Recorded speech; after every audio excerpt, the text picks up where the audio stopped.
ನಮಸ್ತೆ ಸ್ನೇಹಿತರೆ, ನಾವು ನಾಳೆ ಹೊಲಕ್ಕೆ ಸ್ಪ್ರೇ ಮಾಡಬೇಕು ಅಂತ ಅಂದ್ಕೊಂಡಿದ್ದೀವಿ. ಹಂಗಾಗಿ ನಾವು ಇಲ್ಲಿ ಬೇವಿನ ತಪ್ಪಲು ಮತ್ತು ನುಗ್ಗಿ ತಪ್ಪಲನ್ನ ತಗೊಂಡು ಒಂದು ದೊಡ್ಡ ಪಾತ್ರೆಯಲ್ಲಿ ಇವೆರಡನ್ನೂ ಹಾಕಿಬಿಟ್ಟು ನೀರಲ್ಲಿ ಚೆನ್ನಾಗಿ ಕುದಿಸಬೇಕು. ಬೇವಿನ ತಪ್ಪಲು ನುಗ್ಗಿ ತಪ್ಪಲನ್ನ ಕುದಿಯಲು ಇಟ್ಟಿದ್ದೀವಿ, ಒಲೆ ಹಚ್ಚಿದ್ದೀವಿ. ಈ ದೊಡ್ಡ ಪಾತ್ರೆಯಲ್ಲಿ ನಾವು ಕುದಿಯಲಿಟ್ಟಿದ್ದೀವಿ.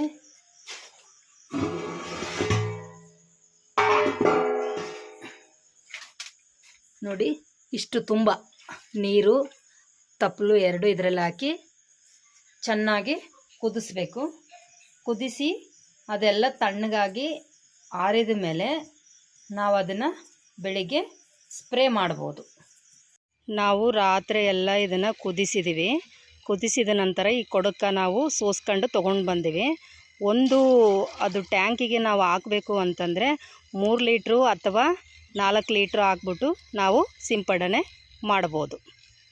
ನೋಡಿ, ಇಂಥ ಒಂದು ಟ್ಯಾಂಕಿಗೆ ನಾವು ಕ್ವಾಂಟಿಟಿ 3 ಅಥವಾ 4 ಲೀಟ್ರು ಔಷಧಿನ ಹಾಕಿಬಿಟ್ಟು ಸಿಂಪಡಣೆ ಮಾಡ್ತೀವಿ.